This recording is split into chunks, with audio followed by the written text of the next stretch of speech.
Eto, dito na lang tayo sa tabi ng ilog. Yan, ito yung dulo ng aming ginawang taltalon. Ayan o, taniman na siya.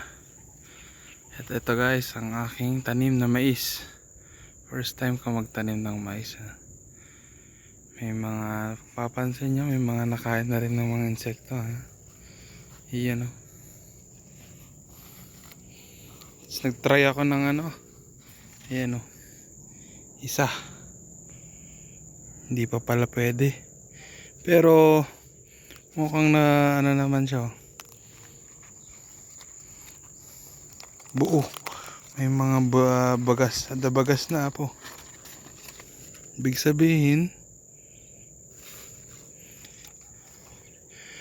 na siya,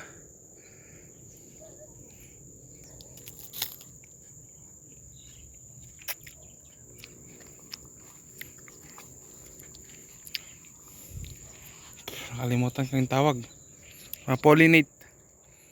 Yan. Pagka every weekend manual pollinate ako dito. Yan guys, daming nasira oh. 1 kilong mais to, madami-dami din. Yellow corn siya, yung pangkain ng manok. Pero tinikman ko, masarap siya. Parang young corn.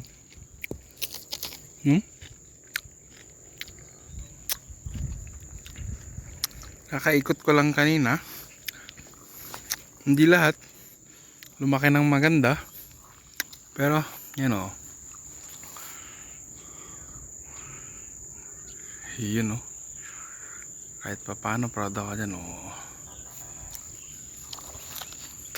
Masarap din tong mais ah. Kala ko pangkain lang to ng manok. Yun o, mahaba-haba din.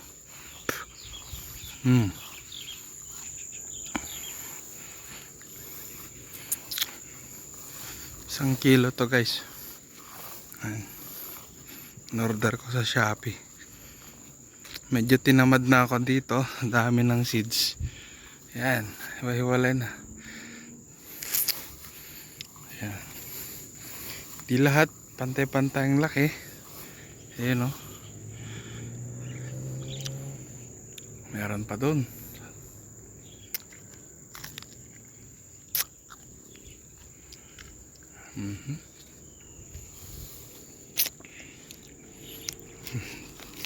Pollinate duck, manual pollinate. Kuha tayo ng bulaklak dun. Yan. Yan o. Yan, lalagay. Ganyan ginagawa ko every weekend. Pagka may time, tatanim ng napier. Yan o. Yan guys. Yan o, harvesting na yellow corn. Nag-umpisa na ako. It's 3 PM. Ito guys. Okay, katapos nitong harvest, putulin ko na to. Hayaan nating